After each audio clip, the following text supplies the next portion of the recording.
Administrasi Keselamatan Maritim China mengeluarkan peringatan navigasi, dilarang masuk, selama pelatihan militer di Laut Cina Selatan. Menurut situs web Administrasi Keselamatan Maritim Hainan, Administrasi Keselamatan Maritim Qinglan terus-menerus mengeluarkan peringatan navigasi pada tanggal 18 September, Qionghang-jing 0079 dan Qionghang-jing 0080, mengingatkan kapal-kapal terdekat untuk tidak masuk.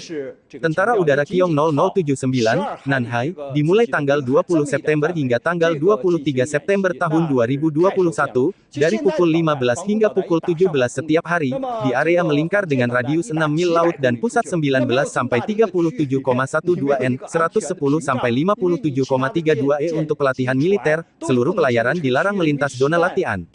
Sementara untuk Angkatan Udara Qiong 0080, Nanhai, dari pukul 0 pada tanggal 21 September tahun 2021 hingga pukul 24 pada tanggal 22 September penghubung dan untuk latihan militer dalam garis poin, dan pelayaran dilarang melintas di zona pelatihan.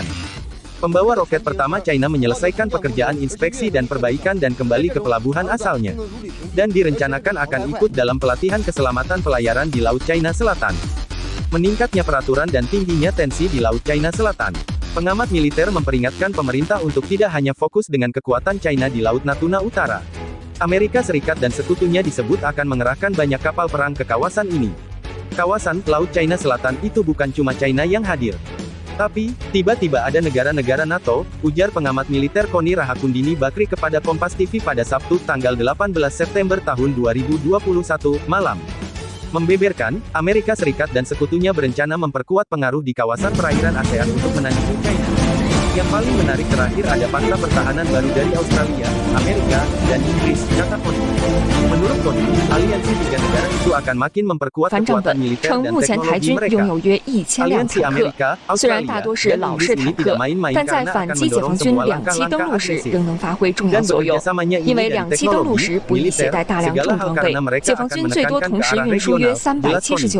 Selain itu, AS dan Australia juga telah menjalin kerjasama dengan Jepang serta India. Ini enggak main-main. Ini akan membuat kelompok The Quadrilateral Security Dialog Aliansi empat negara, termasuk AS, semakin kuat dengan adanya India dan Jepang di situ, urai Koni. Kita betul-betul harus hati-hati karena yang akan dilihat lebih banyak lagi kapal-kapal perang, pasti itu, tegasnya. Bahkan, Koni menyebut AS dan sekutu berambisi ingin dapat melintas bebas di tengah wilayah perairan Indonesia. Kita mesti tahu, ketika Amerika dan negara sekutunya bersatu, maka dia akan menuntut freedom of navigation dari timur ke barat.